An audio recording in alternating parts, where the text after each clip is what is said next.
Good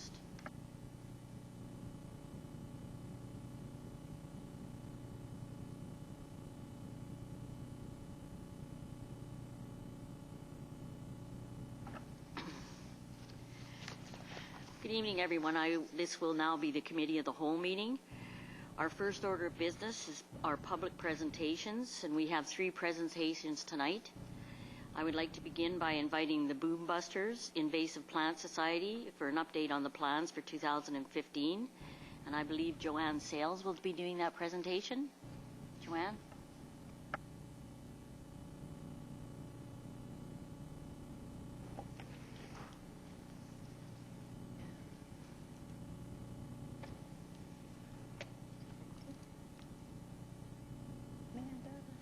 Excuse me, I just want to interject. The last meeting I chaired, it was brought to my attention that I let people go on longer than we expected.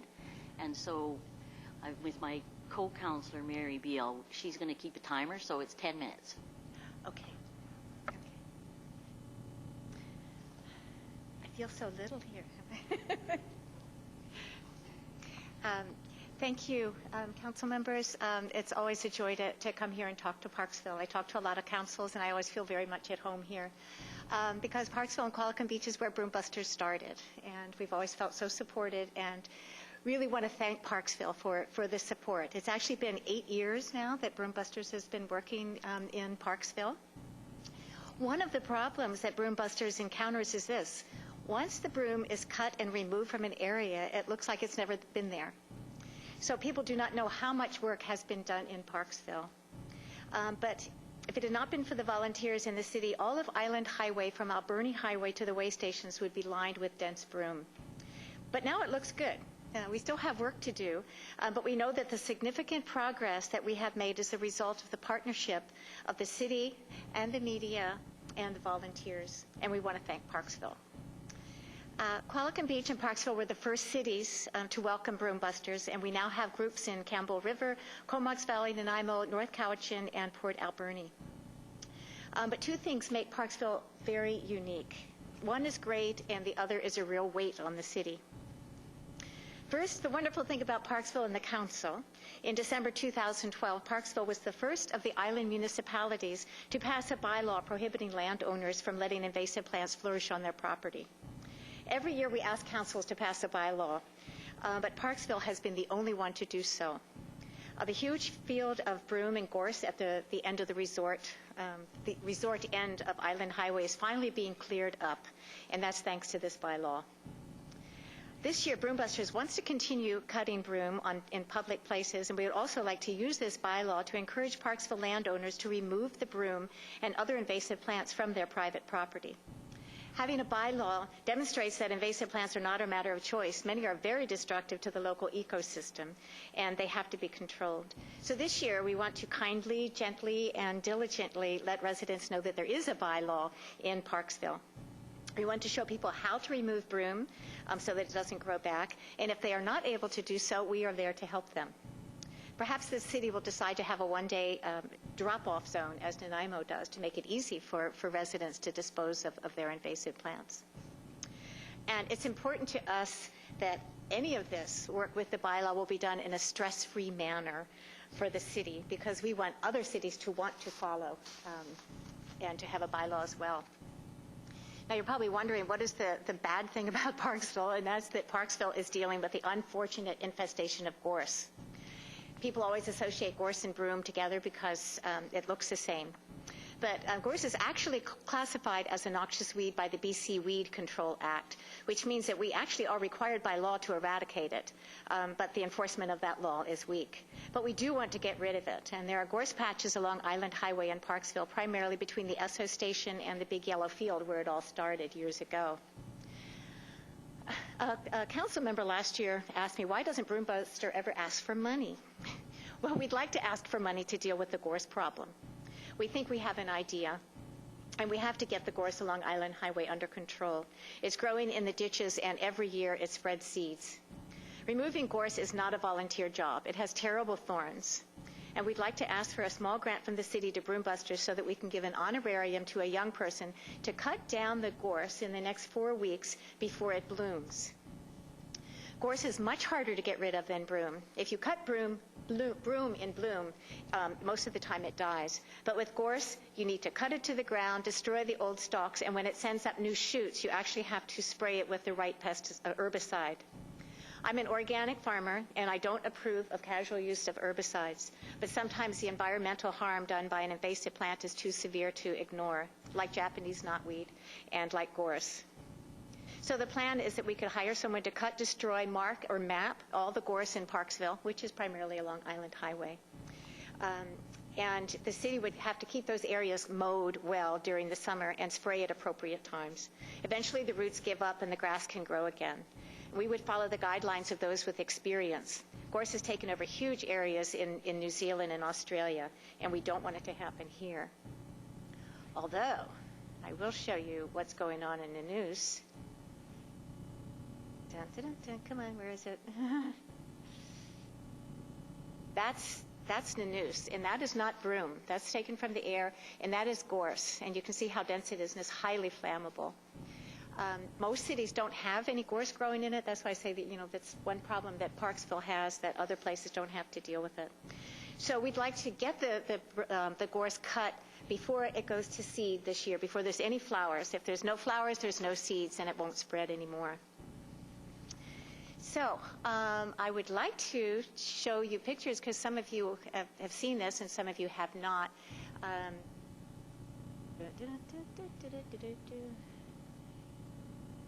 Okay, so this is a picture of the interchange. Broombusters have worked extensively on the two interchanges, which are not actually in Parksville, but it is Parksville. It's the first thing you see.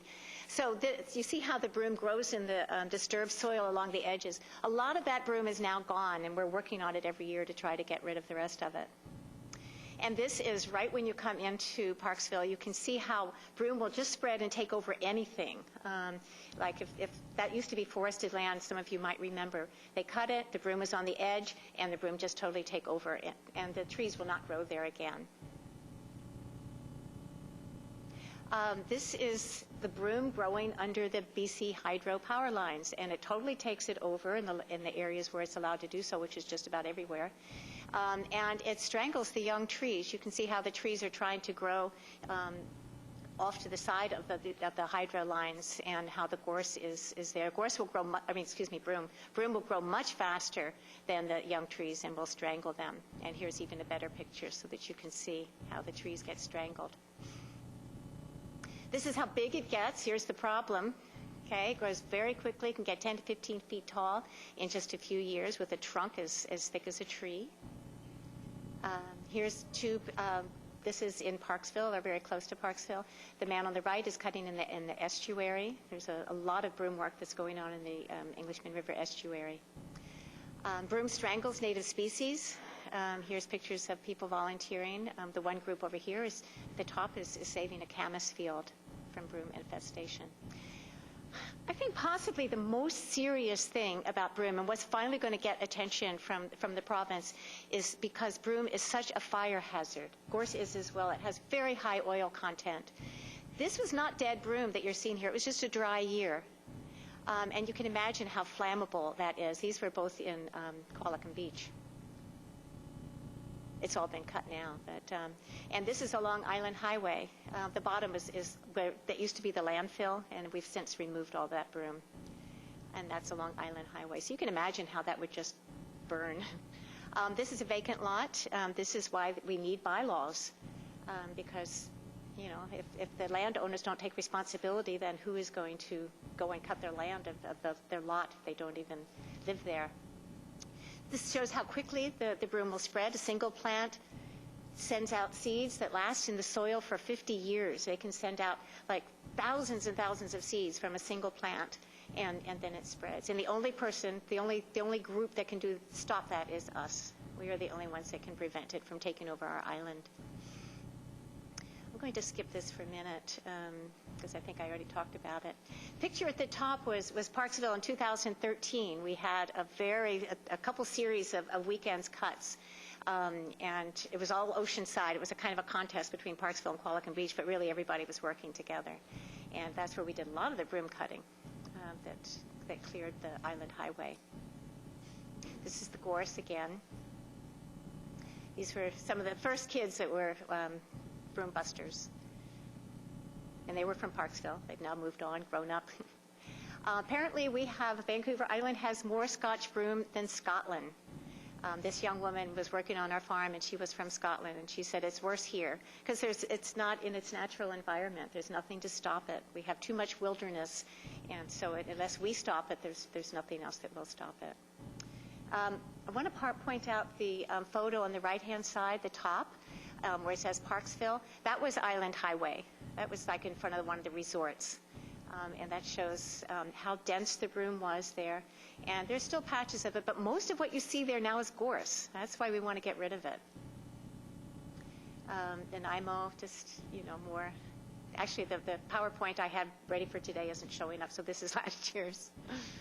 Okay, in 2013, the Comox Valley Ryan Road, 150 volunteers from Canadian Forces Base Comox went out and one day cut for 6 hours and cut 2.5 kilometers of dense broom, and you can see it all lining the sides. It's gone, okay? There's still volunteers that go back and work on it, just clearing up the new ones that come up. But it really does work to cut broom. It really does. It's not a hopeless cause if we stay on it. And this is the reason why we cut broom, for future generations. The thought of just letting the broom take over the island and then passing that problem on to our children is just, I can't bear the thought. So I guess that's all I have to say. Again, thank you very much. Thank you very much for your presentation, Joanne. I will open it up for questions from council. Councillor Salter. Thank you, Your Worship, and thank you for that presentation. That was really good. So you requested some assistance from council for helping with keeping broom cut. How much are you requesting? We're not really asking for anything for the broom. We're fine proceeding on our own with that because the city does pick up the broom that we cut, and we appreciate that. That is a financial endeavor. What we would like to, I haven't really figured out the amount, but it would probably be, maybe $700 or something, maybe even less. It's to have someone go in and just level the gorse and then to label it so that the city can then keep it mowed, because you have to keep gorse down really close to the ground. So I didn't really figure that out. I need to go there and actually, walk along where the gorse is and see how much is left. Follow-up? So it was the gorse that you wanted the money for, not the broom? Yeah. Okay. Yeah. And then my next question is, you mentioned that you thought you would have to use a pesticide of some sort or herbicide to keep it down. However, we are actually looking at getting a bylaw to not use pesticides in Parksville, so that could possibly. Well, I actually had just crossed out some sentences about that in my talk. Because gorse is a noxious weed in the BC Weed Act, like Japanese knotweed, it would actually be exempted from any bylaw that would want to control herbicides and pesticides, which I would totally support you in that. But when something is actually on the list of noxious weeds, I think there's some kind of an exemption. So I would say proceed with the bylaw to prohibit things, but there's no way to get rid of gorse and knotweed without herbicides, unfortunately. Thank you. Councillor Beal. Thank you, Your Worship, and through to Joanne, thank you very much for the presentation. It just seems right now that we probably need to get a little more information as to how large an area is involved, how much you would be requesting for this person, and also for our staff to get an understanding of what would be involved in terms of maintaining and keeping the gorse down. So that's just that I would request that you get some more information for our staff to look at. Councillor Oates. Thank you. Great work on the broom.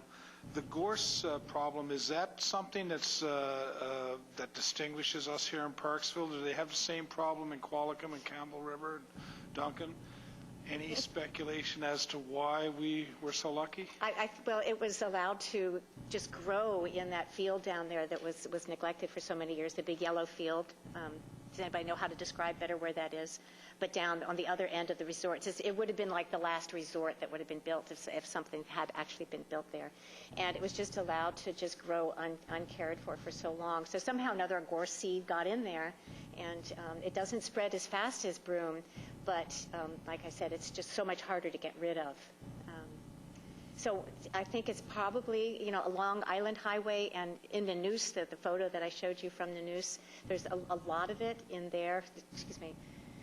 Highway 19 near Nanoose, like on the hump there, there is some gorse there. So somehow or another, the seed got carried into Parksville. There are places, like spots here and there, like in Arrington, there's a few spots where there's gorse, and north of Qualicum, outside the city, there's a few spots. But I don't know of any other cities that are dealing with it as Parksville is, and so that's why I think, let's get it under control. We can do it. It's not that hard now. We can do it now that the big field has been cleared. Follow-up? I'm going to make the assumption you've been observing this for a while, this gorse, and if nothing is done, what's your prediction? Oh, it'll just keep spreading up and down the ditches of Island Highway, along the city, and it'll just, we cut it back last year, but it's like I said, it takes a lot of more protection. You have to have the right kind of gloves on, and you can't just we just get down. You can see the photos just down on our knees, and we're just right in the middle of things, and disposing of it is more difficult because of the thorns. So it would just spread, if it's not cut down before it goes to seed, just like broom. But broom is actually kind of a nice plant in terms of not hurting people, and the fact that it will die from cutting. But gorse will just spread. Councillor Beal? Thank you, Your Worship. Did I recall, Joanne, that you said that this needs to be done within a time frame? Was it within the next 4 weeks, or what is the time frame that's important? Well, gorse blooms about a month earlier than broom, and with our warmer weather that we've been having and that's coming back, my guess is that we'll be seeing the gorse blooming certainly within 3 weeks, 4 weeks at the very. So we want to cut it down before it blooms, if possible. I do have one question. I have noticed the gorse on the other side of town that's been taken down. It looks to me like there's still gorse growing closer to the road. Now, don't you have to take it all down in order to be successful? And that was the other question I had, but you seem to have answered it. If they keep it down low and then treat it with a herbicide. So is that done enough out there? Do you know, have you driven by there? Or should we go back out there? You're talking about right along in Island Highway right here? I think it has to be mowed like it would probably have to be a weed whacker kind of thing. It couldn't just be the big mower that mows and leaves it this much. I think that it actually has to be kept really close to the ground so that it's suffering. So that the plant is stressed out. Thank you very much. Okay. Thank you. Councillor Patterson. Thank you. I think this question is more towards staff, and that when it comes to gorse on the highways, and that is the province responsible for any of the cutting? If I may, Your Worship, I guess the answer to that is it depends on whether or not it's within the city limits. Anything within the city limits would be our responsibility. And you're talking about the lot right in front of Sunrise Ridge Resorts. As Council is aware, it has been cleared. The property owner cleared it up to their property line. There's a pretty distinct line along the road where you can see where they cleared up to the property line. Anything that had gone over onto the city's land, they didn't take the extra hour or whatever to remove the 4 or 5 feet in a couple of places where it had gone onto the city property. We are aware of that. At this point, we haven't done anything, but we are aware of it and are looking at options. I just have one other follow-up. Sorry. Thank you, Joanne. I really appreciate you coming forward from someone who suffers and that with allergies. So, now you've said that gorse is really flammable, but can it be clear-cut and burnt? Is that an option for removal? Yes, it can be under the guidance of the fire department. In fact, I'm hoping that the piles that they made on the big field, I'm really worried about how they dispose of that. If they just take that somewhere and just dump it into somebody else's field, it's not helping our island any. So if it could be burned there under the guidance of the fire department, that would be the best thing. And the same thing could be true of anything that we cut. But it can also be taken to the landfill and buried. So that's a possibility as well. But broom, you can chip it right there, and just, as long as the seeds aren't new seeds are not forming. But I wouldn't recommend that with gorse. Thank you. Okay, thank you. We now have a second presentation by the Parksville Beach Festival Society.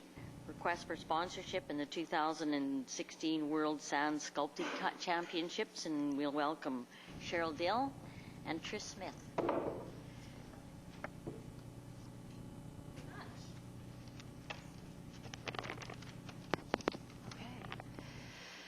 Thank you, Your Worship, Acting Mayor Powell, and Council. Very nice to be here. Thank you for your time. It's always a pleasure to talk about the hallmark event for this community that we're extremely proud of. So I'm Cheryl Dill, the President of Parksville Beach Festival Society, and this is Trish Smith, who's our event manager and has been acting as event manager for about 5 years now. So we're really proud of what Parksville Beach Festival Society has contributed to this community, from an economic point of view, an environmental point of view, and also social sustainability point of view. And since about 2000, we've been putting forward the event that many of you are familiar with that draws over 90,000 people into this community, and we're really proud to have contributed over $350,000 towards some improvements in this community, especially being able to support many not-for-profit organizations in this community to support their efforts. So tonight we are here to address a couple of things. One is that we recently submitted a letter to City Council to request support for the 2015 Parksville Beach Festival that takes place this summer. And the second, to share some information about a request that we've had to host the World Championships. And so we're going to begin with that. To start with the 2015 event, Trish has some information that she'd like to share with you related to that. Hello, everyone. I just wanted to provide a few updates. Most of you are probably familiar with our competition. Probably the biggest change for us this year is to move our competition from 3 days to 4 days. And what that involves is more sculpting time from 24 hours to 30 hours. And we've done that to align our competition with what the World Championships does. And we expect greater detail in the sculptures and more finishing with how they end up because they're so rushed in the whole process over 24 hours. So we're looking forward to what they complete with the extra 6 hours time. We consulted the community this year about what theme they would like to see, and we gave people a choice of 3, and we had over 800 votes, and the selected theme this year is heroes and villains. So we expect lots of sculpting fun and creativity with that theme. We've just completed our application process for all the sculptors for this year, and we've had over 60 applications, which is a huge amount for us, the most to date. And that's in recognition of how we run our competition. The word is out that this is the competition to be at. The sculptors love coming here, and people have applied this year from Italy and Australia, the Netherlands, Poland, and Russia, Spain, and India. So our challenge now as a committee is going to be to select 15 soloists and 7 doubles out of all of that, and still keep it within our $17,000 budget for travel.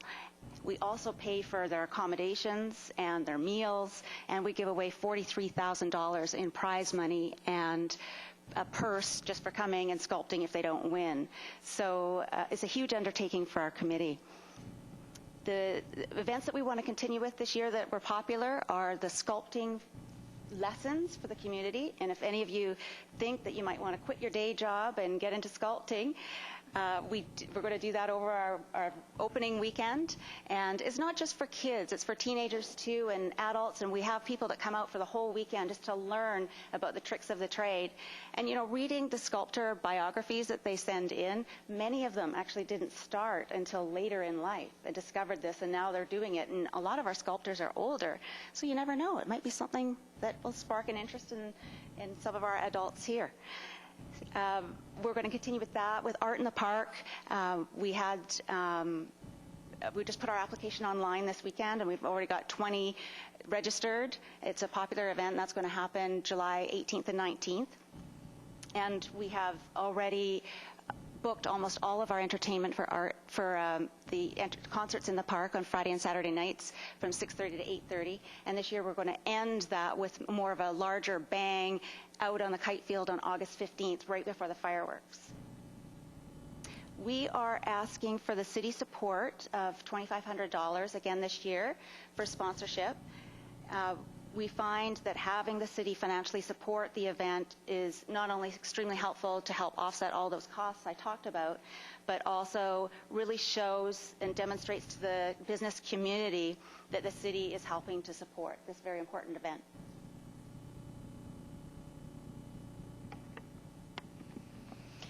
And again, we just want to say that we're so grateful for the city's support, not only for the past few years from a financial point of view, but just in principle and working with city staff over the years. Down in the community park has been extremely beneficial to a successful event each year in the park, and we couldn't do it without that support. As Trish mentioned earlier, we have really honed our skills in hosting this event. It really has put Parksville, Vancouver Island, British Columbia, Canada on the world map. I think that many of you have been down to the site and looked at the world map from time to time when visitors put the pin in to let us know where they're from. You know that they're coming from all over the world. They come to support their sculptor from whichever country they may be in, but also just to have a great time in this wonderful community that we're all so proud of. Because we've done such a great job hosting, we have been in the spotlight for the World Championships for a number of years. In fact, we acquired World Champion status back in 2009. So all of our event is the Canadian qualifying event for the World Championships. Now, the World Championships has been held in the U.S. for several years now, but it did at one point occur at Harrison Hot Springs many years ago. They lost their funding for their event that they had. It wasn't always the World Championships there. It was much like our event, the Parksville Quality Foods Canadian Open Sand Sculpting Competition. But then they did host a Worlds. Well, they lost their sponsorship, and they haven't been able to move forward with that. So it's unfortunate that that couldn't continue. So for several years now, there hasn't been a competition there. the World Championships has been happening in various locations in the U.S., and the World Championship organizer, the executive director, Charlie Bolio, has been coming to our event for the past 3 years consistently as a master judge and sculptor of the logo berm that many of you might have seen. He has been working with Trish in terms of sharing information about what it takes to host a World Championships. He's been asking us to consider seriously for the last few years, and for the last year, we have been meeting as a committee to understand what the nature of hosting an event as large as a World Championship sand sculpting competition. And it's quite an endeavor. However, we feel that with the type of organization that we've applied, the administration, the project management, we have that capacity. We just have identified that there are a few things that are literally obstacles for us to overcome, and we need support from the City of Parksville with those obstacles. You know, when I talk about an event the size of the Worlds, you can imagine what the benefits are to this community. I mean, we're on the world map. It will bring people into this community. It's a unifying force in terms of community pride. It builds a sense of contribution. There are so many benefits from a social perspective that I can talk about. But in order to look at the sustainability of an event from an economic point of view and an environmental point of view, these are the types of factors that we're challenged to come up with, and we need the support of the city. So what we want to do is ask today for the approval in principle from council to support us to proceed in exploring further with the support of city staff in looking at what will we require to host the event successfully in the community park. Our biggest challenge that we've discovered is that the current site, which is a wonderful site for the type of event that we have now, is not, does not provide enough surface area of sand in that circular spot, which we love and are very comfortable with. It's really only about 50% of what we need to host the World Championships, because we're going to bring in more sculptors. We're going to have different events related to the sculpting. The way that the sculpting occurs with the doubles and the soloists, it cannot occur at the same time. So there's a lot of operational parameters that we know we require 50% more surface area of sand. So, you know, naturally your head goes to the place of, well, there's a volleyball sand pit that's much larger. Could we host it there? We would need about 50% of that site to host the championship in the summer. And as you know, the way our event occurs, there's a sand sculpting competition, and then there's the exhibition. We would need to host the exhibition in order to provide residents and visitors the opportunity to see what goes on and to see the beautiful sculptures of these master sculptors. And so we would have to take up that site for 5 weeks, which puts significant limitations on the volleyball team, the volleyball organization that, you know, they host volleyball every Wednesday night, and they have a variety of competitions throughout the summer. So we wouldn't want to interfere with that. We need the expertise of the city staff to help us figure out what's the best situation to consider a renovation, if you will, or a site expansion to what we need for sand sculpting, while at the same time not interfering with the wonderful benefits of volleyball in the community park, and that's a huge benefit to our community. So we need that expertise, so we would like approval in principle for us to move forward from City Council to explore this a bit further with city staff. We estimate that we're going to need a couple of meetings with the city staff before June. We would like to come to a conclusion by June of this year as to whether or not we can move forward with the site expansion in the park in order to host the event in 2016, the event being the World Championship Sand Sculpting Competition. Keep in mind that what we like to do is not just host this once, because we know what kind of effort it takes to put us on the map as a World Championship site. We don't just want to do it 1 year. We want to host it for a minimum of 5. So when we bid for this, even though they've been saying, we want you to do it, when we put a bid in, we want to ask for this to be a longer-term bid. So not just 1 year, but 5 years, so that we can continue to utilize the resources and energies that we've put into hosting this event for a longer period of time. Trish, did you want to add anything to that in terms of? No. Okay. Okay, great. So what we need is approval in principle from City Council for us to continue to explore this as a site for the World Championships, and we need some support from the city to meet with staff, a minimum of 2 to 3 meetings before June, to work out the details of what it would look like for the community park site expansion for sand sculpting. And that concludes our presentation. Thank you very much. I'll open it up to questions from council. Councillor Greer. Thank you, Your Worship, and thanks Trish and Cheryl for coming. I worked with you gals before, so I know how good you are, and I know how successful the Sandcastles competition is. For your first question, I think the $2,500 is a line item in our budget, so I'm assuming that you already have that. At least it's in our budget, so you'll receive that. The other about the World Championships, I believe the volleyball is also looking for Canadian Championships this year, and I'm not so sure when they're going to hold those, but I think it'd be great if we could help you put together a World Championship, and the location and what we'd have to do is something that you would have to work out with the city, but I would certainly be in favor of that, for the approval of going ahead and investigating what it would take and what it would cost. Are you putting forward a motion? I can put a motion through. Yes, I think we can.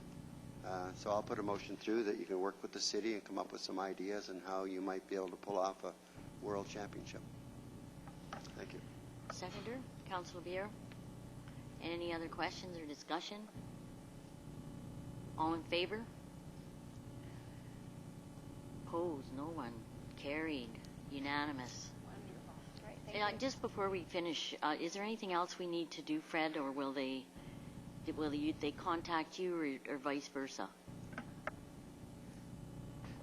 If I may, Your Worship, if Cheryl and Trish would like to get in touch with me, I can set something up. There are several concerns with regards to this. The community park really is at or surpass capacity right now with the things that can go on in it.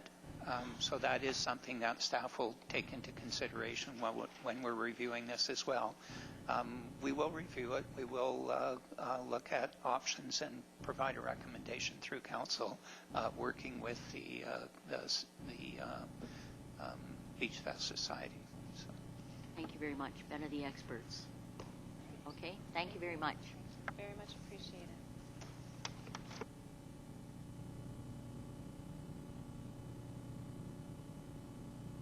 And we also had a third presentation from the Parksville and District Chamber of Commerce, and they've withdrawn that presentation. Our next order of business is a staff presentation. And Mr. Ferguera, could you please provide the background on the issue regarding Arbutus Point coastal erosion protection?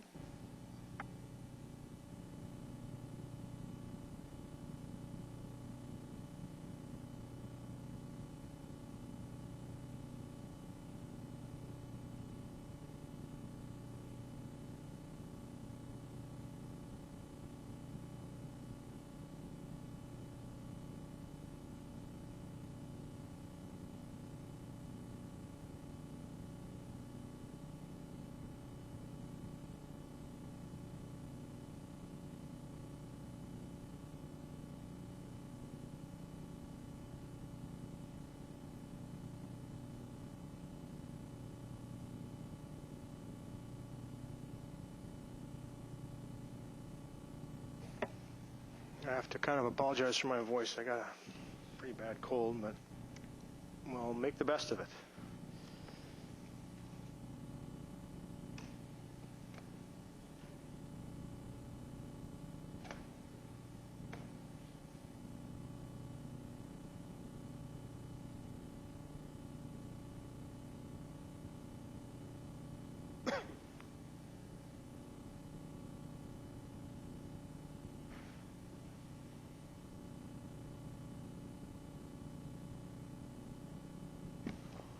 Okay.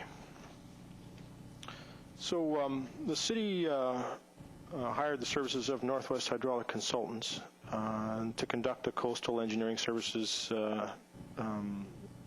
to conduct an engineering investigation to develop erosion mitigation designs at Parksville Community Park and also the Sutherland Stairs. What we've been noticing is, and I'm sure everyone's been noticing, Arbutus Point, which is the old hovercraft pad at the northern end there, it's been experiencing some erosion. And also the Sutherland Stairs, which are on the west side of the bay, have also been experiencing some erosion. I'll show you pictures of that.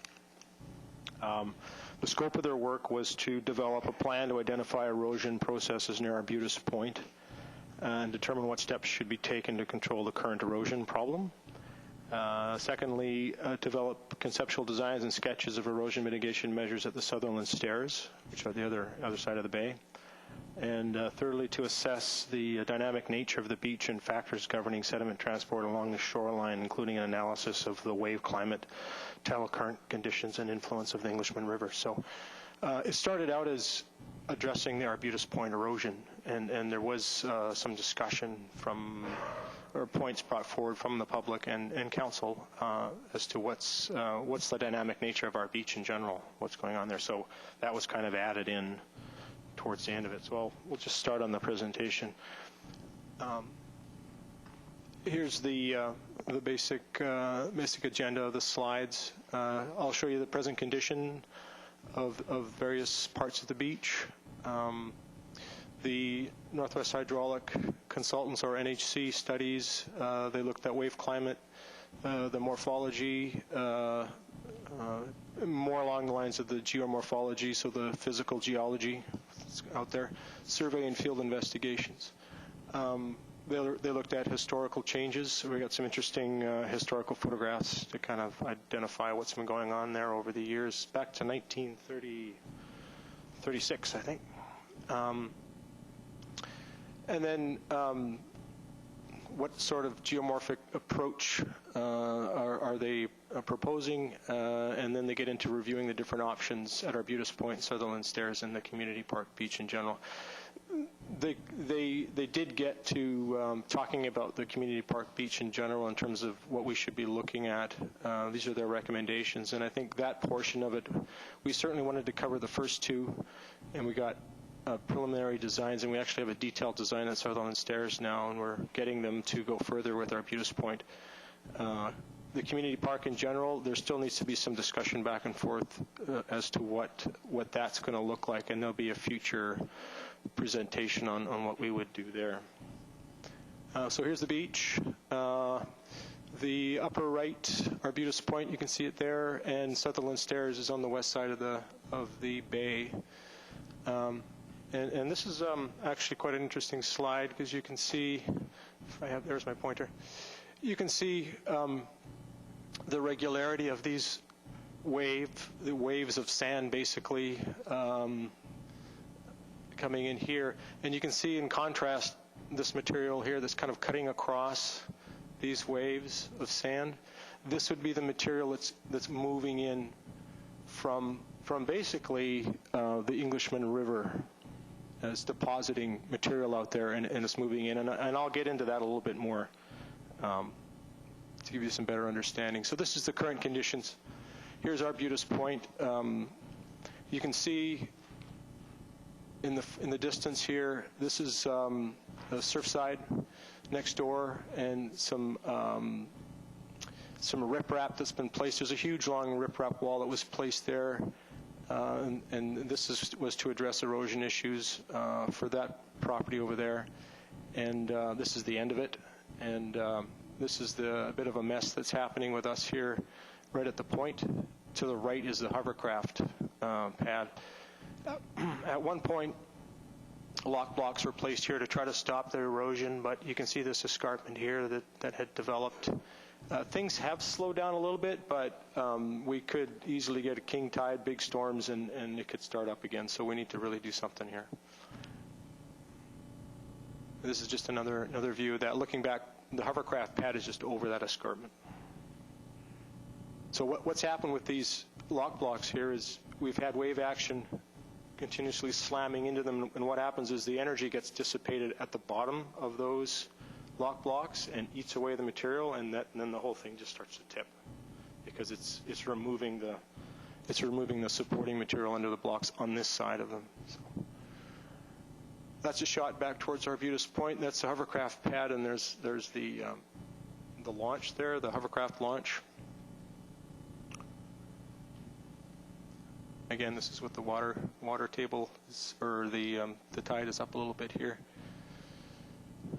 This is a shot of Sutherland Stairs, and in behind there in this dark area back here, we'll get another picture, but this is all undermined. Under these stairs actually is undermined. We had to close it off for a while. We've done temporary repairs until the fall when we figure we can tackle this and the Arbutus Point, just to stabilize that. And we've actually reopened the stairs, and it should be good until we're ready to deal with it.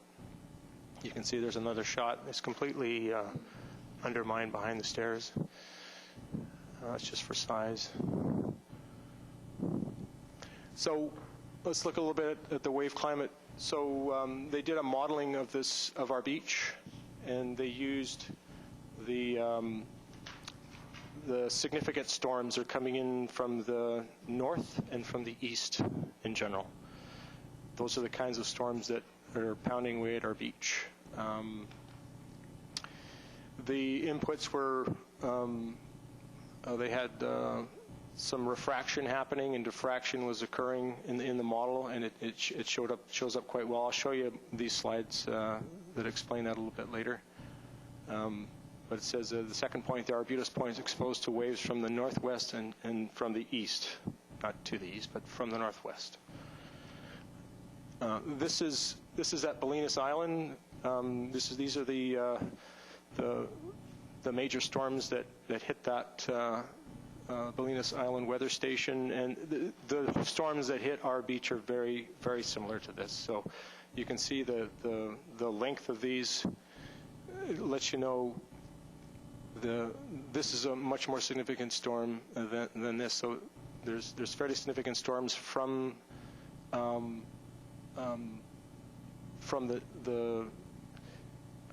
east and from the northwest. So it's a little misleading, but these storms down here, these are from the north and northwest. These storms would be coming from the east, so the predominant ones are from the east and the northwest, is what that's supposed to show. So here's a model. These are northwest storms coming in, and the arrows, the length of these arrows is basically supposed to represent the height of the waves. It just gives you an idea of the biggest waves are out, obviously in deeper water, and as they come in and turn, they hit the beach. And by the time they get here, it's green, and green's about 2 meters. They're about 2 meters high. So you can see a northwest storm, it comes in and then starts to turn and hits squarely to the bottom of the beach.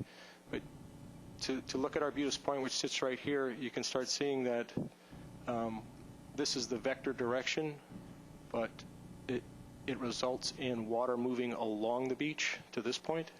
So basically, it drags sediment from the point and pulls it into the beach. Same thing here. It's pulling along the beach in this direction.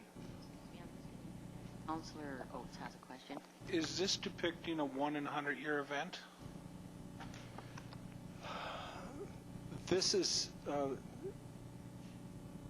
yes, basically that's it. It's a 100-year storm event that's shown here, and it's just to give you the extreme of what's going on, so it kind of brings forward what's happening there. The next slide, this would be a storm coming from the east, again 100-year event, but you can see it's kind of interesting.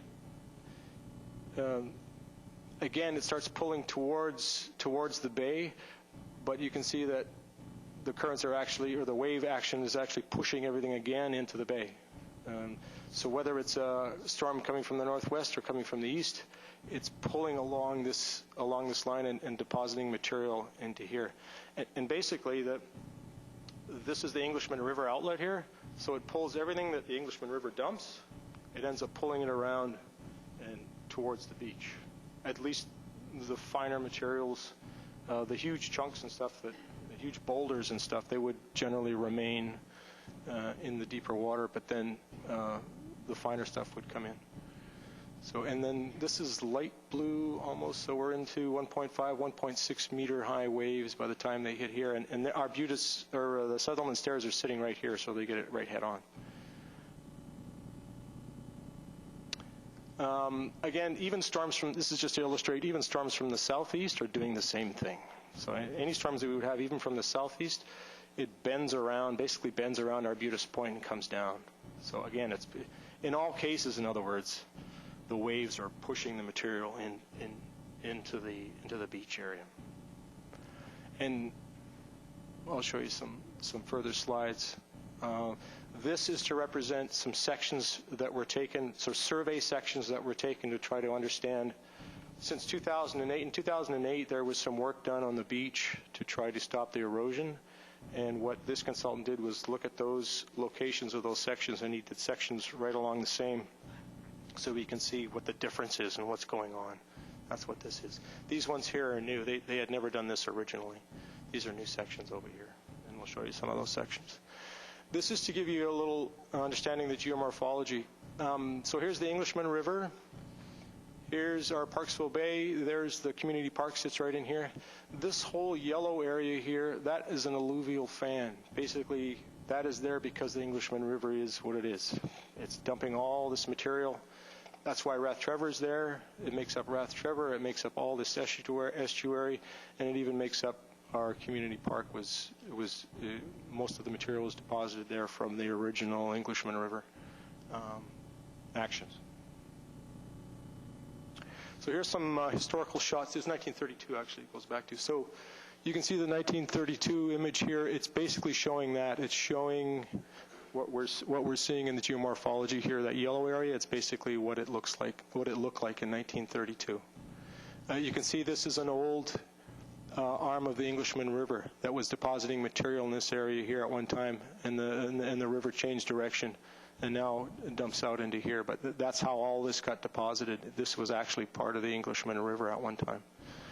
By 1962, you can see some formalizing here, and you can see the community park here. It looked like some filling was going on in here to kind of formalize that a little bit more. You can see out in the water the gravel bars that are forming out there. This is in 1962. They've been there since then. Since this, at this point, I don't believe that riprap that you see today out in front of this is Surfside here. It wasn't there at this point, but you can see some formalizing of that. Some work is being done on this edge here. And you can also see some work being done in here. It seems to be when these gravel bars start to show up. By 1984, a lot more formalizing of what's going on here. These gravel bars are still there. They're maybe forming up a little bit more. You can see this one here. You don't see much evidence of it there, but it's starting to come on here. 1984, 1992, quite formalized here. Again, there's the gravel bars. This is all the material that the Englishman River is depositing out here. With the storms, then, this material moves in this direction and into the bay. This is 2013, so here's Surfside. This would be that formalized riprap wall that's out there right now. And this is our formalized park here. So in 2008, this is the work that was done. They basically did some filling in on this part of the beach. There was significant erosion occurring. It went back actually almost to the road here. Some filling was done. I'll show you a typical section of what exactly was done there. The idea was to do a more green shores approach to the beach rather than putting a big wall in there. It was decided to do some filling and lessen the angle of the beach so that you get a natural dissipation of the waves on the beach. And this is what was done. There's different materials used, but basically this lower line here, this was the original beach line. So some common fill material was put in here. It's more like we call it It's not riprap, but 75 millimeter 3-inch minus fill is put in here. These are different gradations of material, but they ended up with a 3-to-1 slope, basically here, 3-to-1 slope. They built up this the high part of the berm here, and these are the different sections, original sections along there. This is what the original design did. So that's the existing slope beforehand, and this is the fill material. These areas here. And that's what it looks like today. So this is the type of material they used here. There was a fair bit of fines in this material. A decision was made to do that at the time. It requires us to periodically go in and knock down this berm. But basically the conclusion of this consultant too was that this type of shore protection in fact is working quite well and protecting the walkway and the road back here, and even you start to see some of this biologic material start to grow in here and stabilize. So that's what that looks like. Now this is an interesting slide. This is the original design, as was shown on the other slides. In red is what's happening today. This is the section that they took just recently. So you can see the material is moved out and flattened out to a much finer grade, not finer grade, but shallower grade. Started at 3-to-1. It turns out this grade out here is about 10-to-1, and it's much more stable right now. And some later slides kind of give some indication of why that is the case. So in doing this investigation, the consultant looked at other typical beaches, similar type of beaches in our area, and tried to get an understanding of what is the stable slope, is there, and what is it, a stable slope for our beaches. A slope that will reflect some equilibrium so that it won't, so that the slope of the beach basically doesn't change after a certain point is the conclusion that they came up with. They looked at Kitty Coleman Beach, they looked at Miracle Beach further up the coast, and they looked at Rath Trevor Beach. This is obviously everybody's familiar with Rath Trevor Beach. There's quite a long, or quite a significant tidal area, and then it has quite a sandy beach backed by some grasses and material like that. This is Kitty Coleman Beach, another quite natural beach, a little rougher than our beach. Sorry? I'm just going to let Councillor Gear ask you a question. Okay. Yeah, just a question. Thank you, Vaughn. At Rath Trevor, there's all kinds of sand, and it doesn't come around to our beach. We seem to get the rocks rather than the sand. There is, according to the consultant, there is migration along the coast of sediments and sands that occurs because of the way the storms approach our beach. It's entirely possible that the wave action that occurs with an easterly storm from the east would move any material that's down the coast towards our beach, especially the smaller, finer material. They seem to maintain the beach pretty good there. I mean, I've been coming up here for years, and the beach never seems to change much as far as the sand and how far it goes out. Yeah. But it doesn't appear that we get any of that sand in our bay. We seem to get more rocks there. Yeah, I can't really say. I'm not too sure. I don't envision, or I can't envision the wave action actually sweeping through that beach and pulling the material around. But certainly any sand that's out along the coast, maybe on the north side of this, would be moving along the coast. You know, I'm very concerned that, you know, in after several more years or more time, that we're going to end up with a rocky beach rather than a sand beach, because I think the sand in our beach is going around the far point, around the bayside. So we're losing the sand, I think, as it moves along the shore. Right. I don't know how you stop that, but that's what I see, that we're, you know, in the years that I've been coming here, we seem to be getting more of a rocky beach rather than, I'd hate to see us lose all our sand. That's what I'm trying to say. Right. It seems like the major storms are basically telling us that certainly from the east, material is moving in. And there doesn't seem to be, in particular, wave action that is pushing material out on the west side of the beach. It's either coming in or coming along the beach. So stuff is moving in to our beach, according to what I'm seeing there, according to those models. But maybe some of the slides will... Excuse me, Mr. Figueroa. Will generate. I apologize for calling you Mr. Bonner here. Councillor Salter has a question. Thank you, Worship. Just wondering, does the French Creek water break have anything to do with how it's impacting in the Parksville Bay? Because that wasn't there in the 30s, right? Our consultants haven't indicated that has any effect on this. This seems to be northwest storms and easterly storms and how our beach is configured. It doesn't really have anything to do with even for what either in French Creek or what Qualicum's doing. There's no indication at all that that's a factor here, as far as I can see. I can't ask the question, though. I can ask that question.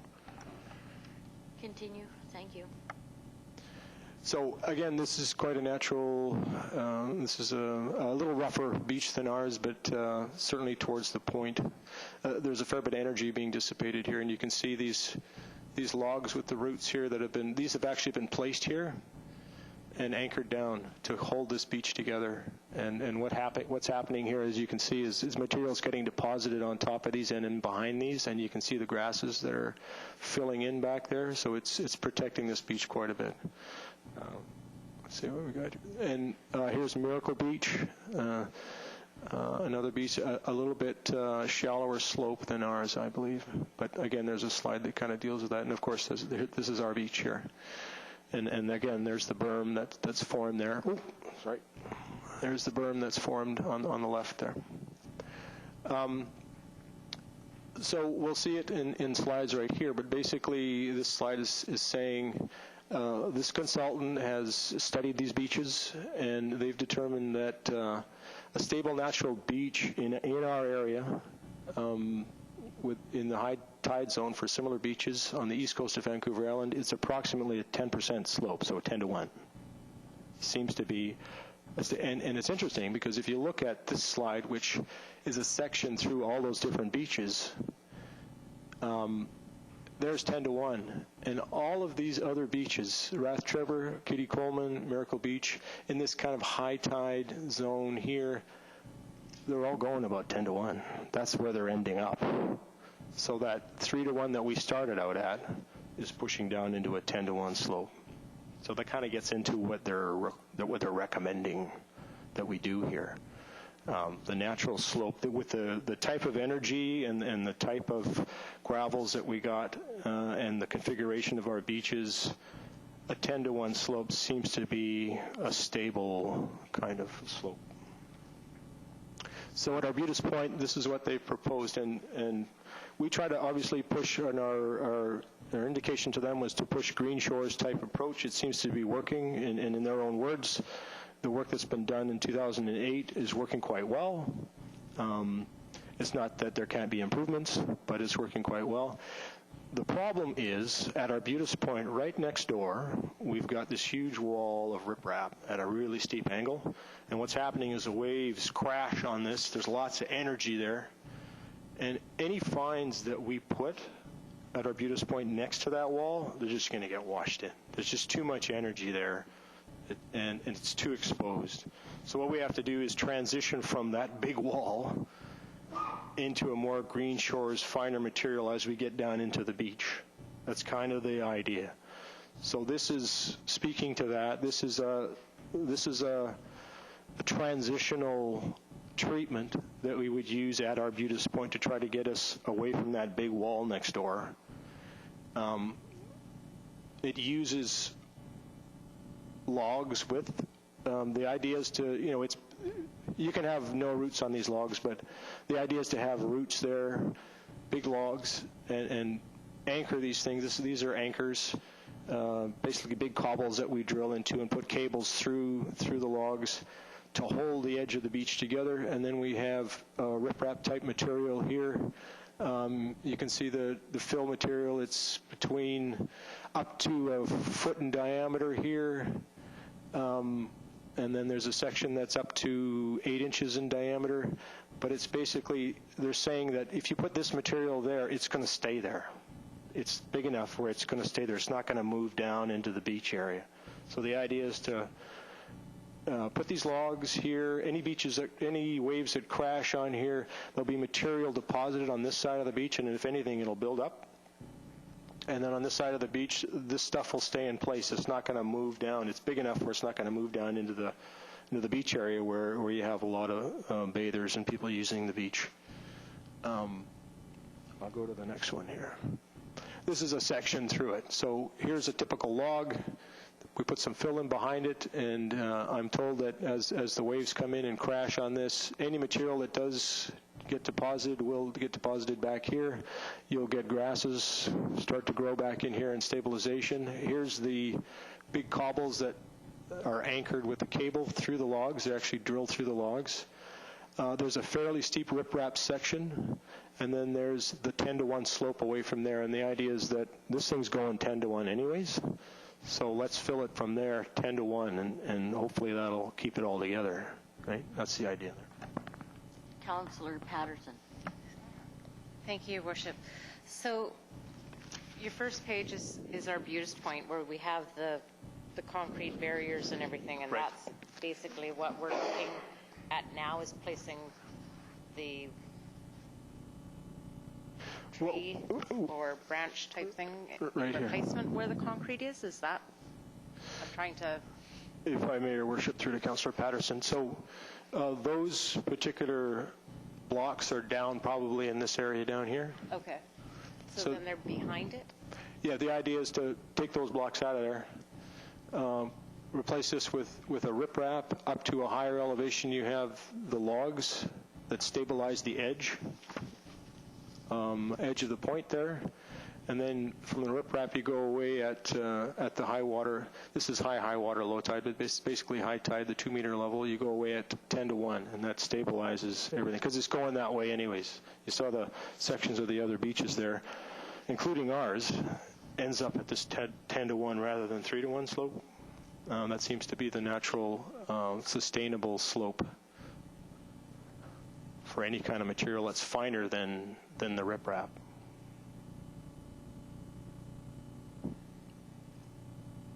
They're going a little bit further with this one. This is what they're recommending. Sorry, I didn't see another hand. I'm sorry. Mr. Vergara.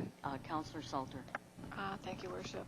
Just question, so you're going to be securing these logs onto the riprap, right?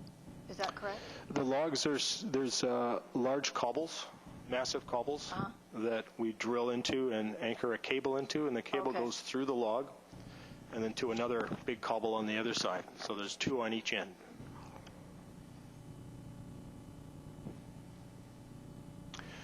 And so this is what they're suggesting for the beach south of Arbutus Point. And again, this one needs a fair bit of discussion. What I'm envisioning from this report, what I'm getting out of it is, it looks like we're transitioning from that hard wall on Surfside. We have some riprap on the point, and eventually the materials gets finer and finer and finer as we move into the bay. And by the time we get past the existing groin that's there, we can use actually quite fine materials in there. And maybe we have to maintain those much more frequently, but it's where people are bathing and sunbathing and swimming and everything.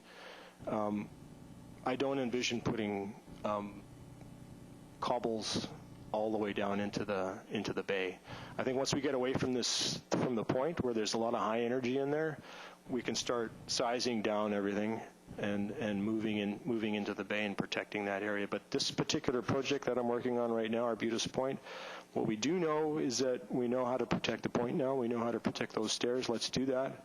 And then protecting the rest of the beach and the timing of that and what it's going to look like, I think, is a future project. I have a question. And when we approved the original 2008 repair to the beach, we did look at a bunch of different options, like a retaining wall and right. a bunch of hard options. Right. And so my concern is if we have the cobble, what did you call it? The cobbles, the riprap? Yeah, the riprap. Aren't we just creating another problem somewhere else? Because that was my understanding, that it changes the energy of the waves and it moves. And so would we possibly be creating even something worse for the bay? Well, from what the consultant has indicated to me, I mean, I think if we did the riprap all the way down into the beach, that would, yeah, sure. Then you'd be looking at something like what's happening next door. There's so much energy that's being dissipated on that wall, and it just scours and scours and moves material around. I think, but we have to transition from that. We can't just put fines on the point right now. The Green Shores approach, I think, is the way to go. It's worked for us further down. If we put that same material at the point, it would just get pushed right down into the bay anyways, and we'd have the erosion again. We have to transition from that riprap down to further south in the bay where we can have the finer material. And so one of the questions I have, when the waves hit that point, I'm assuming they're not coming from one place because they already hit. I'm sorry, sir. They already hit the riprap right at Surfside. Right. And they're coming in, so they hit that, they come back this way.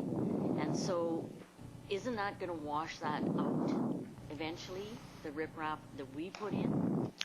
I think the consultant has considered that, and he's sized that riprap so that he believes it's going to remain there. There's no exact science here, but that's the idea, is that that's sized so that it's not going to move from that point into the bay. It's going to stay there. That's the idea. Okay, Councillor Salter, thank you. Thank you, Worship. So is this the same consultant that did the 2008 fix? No. No, it was a different one. Different one, yeah. Do we know, and follow up, have we been able to see any other areas or beaches that that this company has corrected? Like we can visually see all this has worked here because they did it and it worked? We discussed, they showed me some slides actually of, they did a beach in Victoria. They did one of the beaches I showed you tonight. Sorry? Yeah. Okay. Ross Bay Cemetery Beach? Oh, okay. Ross Bay Cemetery Beach. Ross Bay Cemetery Beach. They did one of the beaches we showed. They did this beach, although this is a different kind of a beach. This is quite coarse, but the beach is holding together quite well. I mean, if we had Arbutus Point where it's holding together well like this, further down into the bay, we'd have the finer materials. We wouldn't have this type of treatment down further down in the bay, but at least it would hold the point together. And now you can do something with the rest of the bay with finer materials. But the idea is that further down in the bay, they're saying at this point, we would use that 10-to-1 slope with finer materials, and that would be fine down there. So.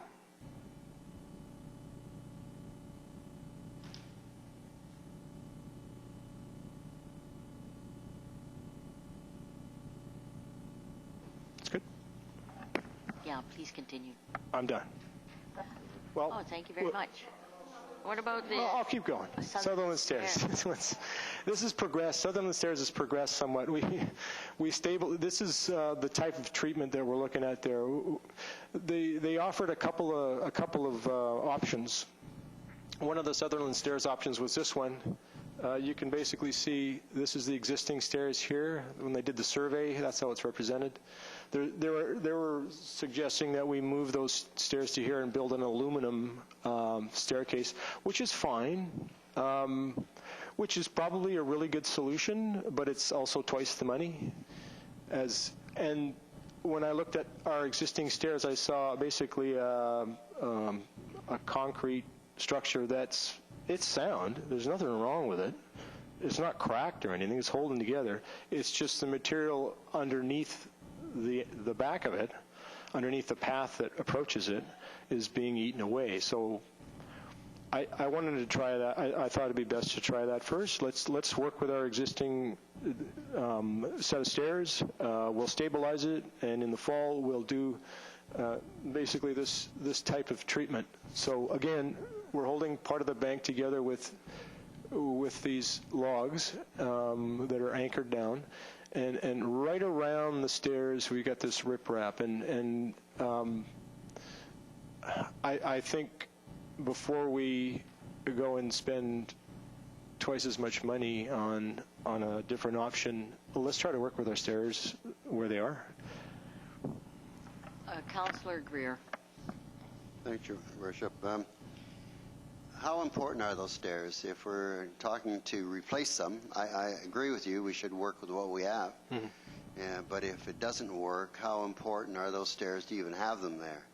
I mean, are they used considerably every day, or? They're used fairly extensively. They are used quite a bit. Yeah, people are using all those stairs, even the brand new stairs that we put in further up at Skylark. Yeah, of course that's a steep cliff there. Yeah. This isn't quite like that. Yeah. But there isn't a lot of other access in this area that's reasonable for people to walk down there. Yeah, it's fairly extensively used. We had people kind of ripping down. We'd put signs up and construction tape up there all the time, trying to cut it off, and we have to go back and replace it all the time because people just rip it down. They want to use this. They want to use this set of stairs. It's not very far from there down where they can get on the beach, is it not? How far are they from where you can just walk to the beach? I think it's maybe 300 meters. Yeah. Can people not walk 300 meters? Is that all the questions, Councillor Greer? Yeah. Councillor Patterson. Thank you, Your Worship. I have a couple questions. Time frame, is this needed? Immediate?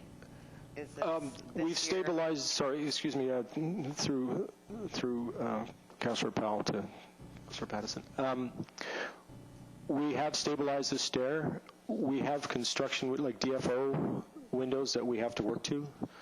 And we don't want to be working certainly at Arbutus Point in the summertime, like through the high point of the season. So this is scheduled for the fall, and we'll do them. Our crews will do this one. We will do it in the fall. Sorry. Our crews, meaning city staff, will look after the stairs part, or the... City staff have already stabilized, city crews have already stabilized this a little bit, and we will actually be doing some of this work. We've actually towed some logs to this location already. In terms of hauling the riprap down there, we don't have a lot of equipment to do that. We're going to have to get that brought in by a contractor. In terms of the other site, we'll be bringing material in for this. We want to do Arbutus Point at the same time in the fall. So outside of the summer season in the fall, and then we'll go at that Arbutus Point, and we'll probably get the same contractor supplier to bring in the material for that as it's bringing in for this. Follow up, Your Worship. And so do we have a cost analysis, or will this go to a tender type position? It will go to a tender for Arbutus Point. Will we be looking at this for budget? Yeah, well, we had a $100,000 item, and we didn't have a design to work from or anything. we did our best at estimating what it might cost to do some repairs there. We had a $100,000 item. They've come back at me with a rough estimate for Arbutus Point. Our crews are involved. We'll be able to cover this probably with an operational type budget. The other one, Arbutus Point's too big. It's too big for our budget, our operational budgets to handle. I'll be using up whatever I have left in that $100,000. I'll probably be coming to council. They haven't given me a detailed design of the Arbutus Point, and we don't have a tender price or anything. But once we have a design and we tender it, I will be coming back to council, and I may be asking for a little bit more to finish up Arbutus Point if it turns out that their estimates are close. I'd rather not get into too much of what their estimates are at this point, but you will come back. I'm going to come back with that information, and you'll be able to see. Will that be prior to budget deliberations? Pardon me? Will that be prior to our deadline for budget? Probably not. Yeah. Are we looking at trying to do it this year? Yeah, in the fall. Okay. I want to get it done before we're going to be doing it in the fall. I'll have a chat with. Carry on. I'll have a chat with Mr. Manson. Anyways, I'd like to get it done before the winter. In the event we get some king tides and some pretty massive storms coming through, I'd hate to see any more of that point get eroded away. I will be talking to Mr. Manson about that one. Continue. Okay. That's just a section through there. I showed you this one already. That was that other option that they brought forward. Nice option. The energy of the waves actually move through the back of the stairs, and so it's not dissipated entirely on the stairs. That's kind of the idea there. But again, like I'm saying, twice the budget. It's a lot of money, and we basically abandoned the other stairs, and now we have to worry about how do we get the other stairs out of there now. It's a huge cost. Yeah, and this was just the one. This is what they're proposing for south to protect the beach south of Arbutus Point. And again, as I say, there's a lot of discussion that has to happen on this, and that'll be a future presentation to you. That's it. Thank you very much, Mr. Figueroa. Do we have any other questions? Councillor Oates. Thanks. Thanks for your diligence in protecting the beach as well. A couple of times in your presentation, you referenced the big wall that was built there on the adjacent property. Is that exaggerating our problem?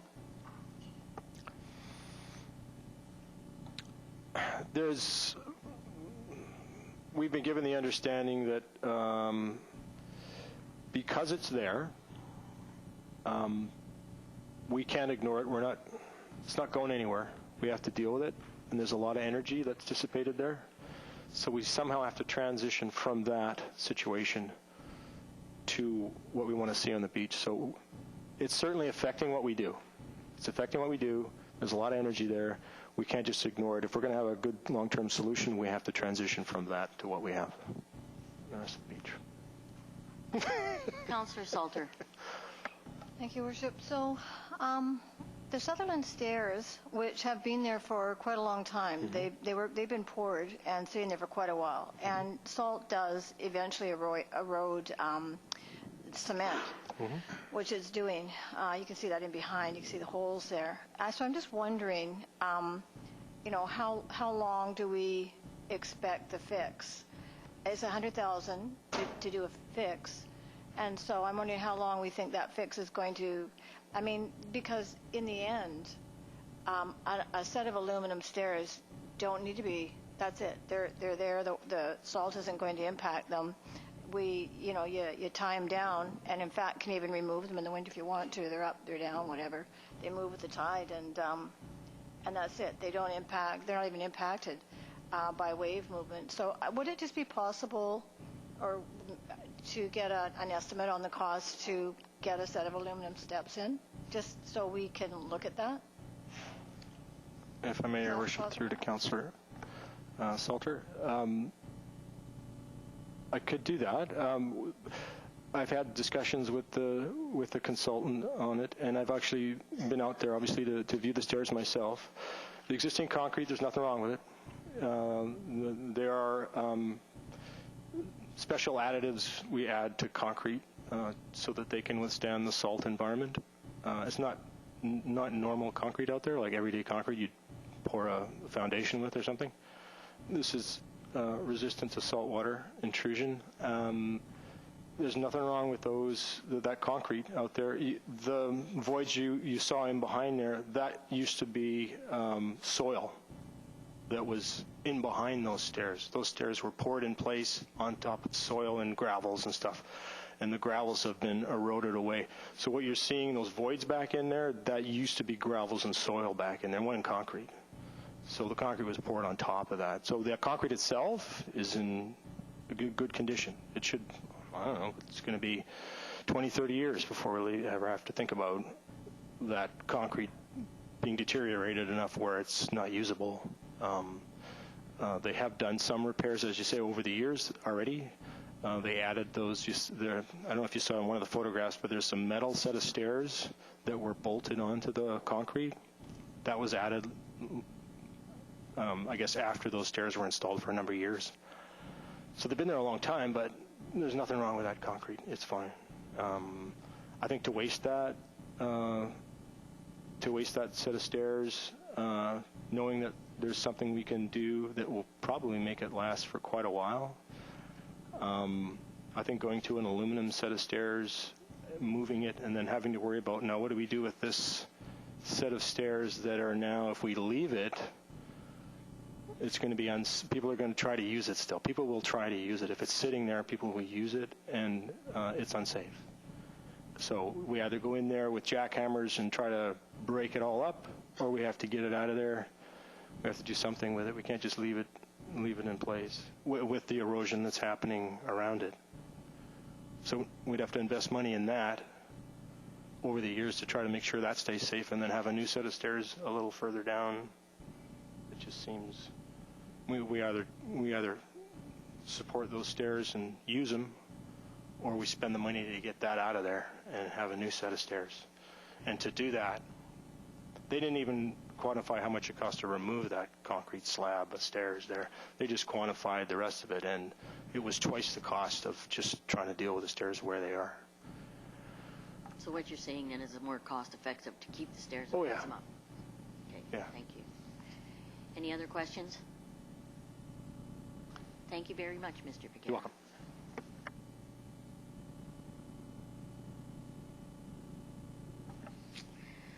Do I have a mover and a seconder for adjournment? Councillor Oates. Seconded by Councillor Patterson. All in favor? Opposed? Carried.